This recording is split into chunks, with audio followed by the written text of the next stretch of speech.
Hello friends, आज मैं आपके साथ इकोनॉमिक्स का एक और टॉपिक लेके आया हूँ। टॉपिक का नाम है role of human capital formation in economic development. Chapter का नाम है ह्यूमन कैपिटल फॉर्मेशन और इस चैप्टर के सारे लिंक्स आपको डिस्क्रिप्शन में मिल जाएंगे। चलिए शुरू करते हैं। जब भी आपको क्वेश्चन आए कि role of human capital formation जो है इकोनॉमिक डेवलपमेंट में क्या रोल प्ले करता है ह्यूमन कैपिटल फॉर्मेशन, तो सबसे पहले आपको ह्यूमन कैपिटल फॉर्मेशन की मीनिंग लिखना है, डेफिनेशन लिखनी है, जो कि मीनिंग मैंने पहले से एक वीडियो बना दिया जिसका लिंक आपको डिस्क्रिप्शन में मिल जाएगा। उसके बाद आपको लिखना है human capital formation is of immense importance in promoting the growth of an economy in the following वे। कि ह्यूमन कैपिटल फॉर्मेशन काफी इंपॉर्टेंट है अगर हमने इकोनॉमी को ग्रो एंड डेवलप करना है। फॉलोइंग पॉइंट्स इसको प्रूव करेंगे। Number one, helps in absorbing new techniques. Modern techniques have become more complex and sophisticated. ये सबको पता है, जितनी जितनी मॉडर्न टेक्नोलॉजी आती है उतना काम करने का तरीका कॉम्प्लेक्स और सोफिस्टिकेटेड होता रहता है, मुश्किल होता रहता है। It is necessary to absorb these techniques so as to increase production and productivity। ये काफी हमारे लिए इंपॉर्टेंट है कि हम इन नई नई टेक्निक्स को एब्जॉर्ब कर सकें, सीख सकें, ताकि हमारे जो काम करने की प्रोडक्शन है मतलब हमारे इकोनॉमी की जो प्रोडक्शन है और हमारे काम करने की जो प्रोडक्टिविटी एफिशिएंसी है वो बढ़ सके।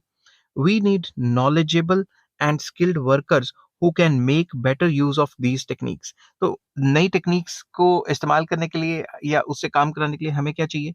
बेटर बंदे चाहिए ना, स्किलफुल बंदे चाहिए, ठीक है, नॉलेजेबल बंदे चाहिए जो कि इस टेक्निक का इस्तेमाल कर सके।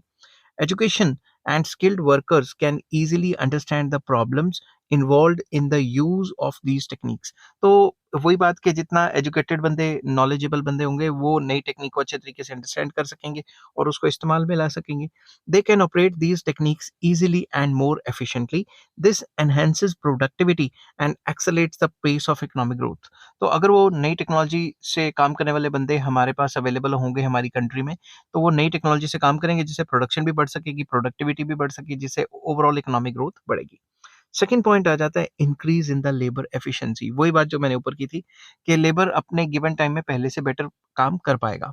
Human capital formation leads to increase in efficiency of labour. तो जितना ह्यूमन कैपिटल फॉर्मेशन मतलब उसमें स्किल्स ज्यादा हम डालते हैं, उससे क्या होता है, उसके काम करने की एफिशिएंसी जो लेबर की है वो बढ़ जाती है। Skilled and technically knowledgeable workers are much more efficient than the unskilled workers. ये तो सबको पता है, जो स्किल्ड वर्कर्स होते हैं वो और टेक्निकली नॉलेजेबल वर्कर्स होते हैं वो अनस्किल्ड वर्कर से कई गुना ज्यादा काम कर सकते हैं, उनकी एफिशिएंसी काफी हाई होती है।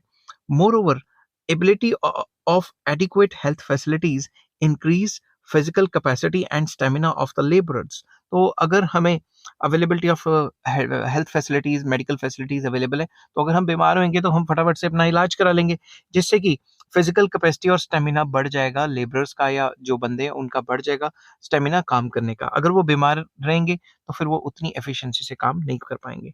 They can work longer and harder. तो जितनी अच्छी हेल्थ रहेगी उनकी, उतना ही वो लॉन्गर काम कर सकते हैं और ज्यादा अच्छे तरीके से काम कर सकते हैं। नेक्स्ट आ जाता है aids to productive capacity. Human capital formation helps in adding to the productive capacity of the economy in a number of ways।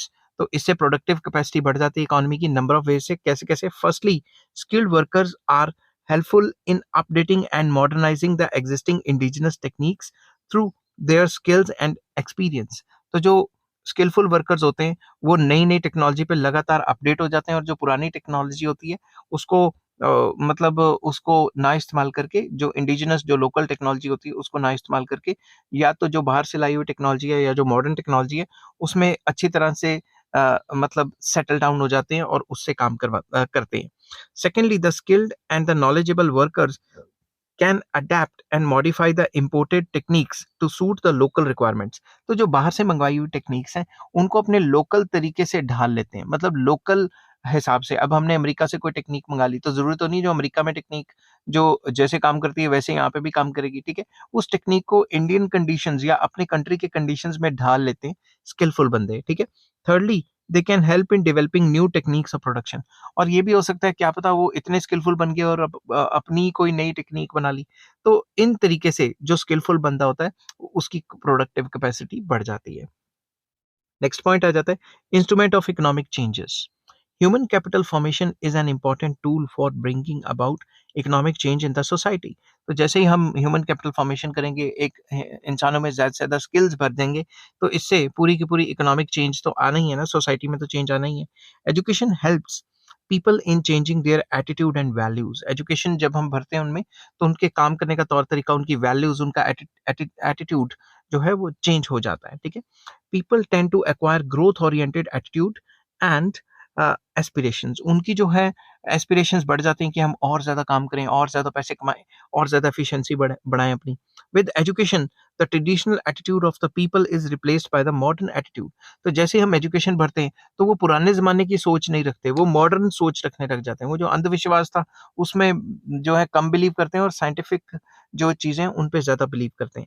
Their attitude to work and save undergoes a radical change so as to promote economic growth. तो उनके attitude के change होने की वजह से उनका काम बेहतर होगा, और काम बेहतर होगा तो ओवरऑल इकोनॉमी बढ़ेगी, आगे जाएगी, ग्रो करेगी। Educated and skilled people are helpful in innovating new ideas and new methods of production. तो जितने ज्यादा एजुकेटेड और स्किलफुल बंदे होंगे, उतने नए नए आइडियाज लेके आएंगे, और नए नए टेक्निक्स ऑफ प्रोडक्शन और नए नए मेथड्स ऑफ प्रोडक्शन लेके आएंगे। Innovation is the life line of the economic growth. तो जब स्किलफुल बंदे होंगे तो इनोवेशंस करेंगे, इनोवेशन होगी तो इकोनॉमिक ग्रोथ तो होगी ही होगी। नेक्स्ट पॉइंट आ जाता है, improves quality of life. Human capital formation helps in improving the quality of life by increasing the life expectancy, literacy ratio, level of per capita income, and by providing adequate water supply in housing facilities etc. to the people. इससे क्या होता है, जितना ज़्यादा human capital formation होता है, उतना उनकी क्वालिटी ऑफ लाइफ अच्छी होती है। क्यों? क्योंकि उनकी लाइफ एक्सपेक्टेंसी बढ़ जाती है। जब वो अच्छा खाएँगे, पिएँगे, मेडिकल फैसिलिटीज़ मिलेगी, उनकी लाइफ एक्सपेक्टेंसी बढ़ेगी। लिटरेसी रेशो, हमारे कंट्री में पढ़े-लिखे जो लोग हैं, उनकी क्वांटिटी बढ़ जाएगी। जब वो पढ़े-लिखे होंगे, काम भी करेंगे, काम करेंगे तो पर कैपिटा इनकम बढ़ेगी, जिससे वो अच्छा घर खरीद सकते हैं, अच्छी रहने की फैसिलिटीज़ एन्जॉय कर सकते हैं, और ओवरऑल इंसान की क्वालिटी ऑफ लाइफ पहले से बेटर होगी। तो अब कंक्लूड करते हैं। In short, human capital formation plays an important role in improving productivity and raising the level of production. तो कंक्लूजन में हम ये कह सकते हैं कि ओवरऑल जो ह्यूमन कैपिटल फॉर्मेशन है, वो काफ़ी इंपॉर्टेंट रोल प्ले करता है, क्योंकि इससे हमारे रहने सहने की कंडीशन तो अच्छी होती ही होती है, इकोनॉमिक ग्रोथ भी होती है, क्योंकि लेवल्स ऑफ प्रोडक्शन बढ़ जाते हैं। तो इस हिसाब से आपने पेपर में लिखना है, अगर आपको क्वेश्चन आता है तो।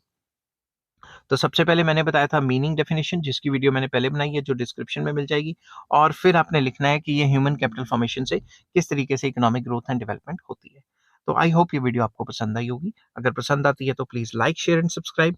नेक्स्ट टॉपिक मैं बताऊंगा एजुकेशन क्या है, और उसका भी लिंक आपको डिस्क्रिप्शन में मिल जाएगा। अगर आपको ये वीडियो पसंद आई हो तो please like, share and subscribe. Take care, bye bye.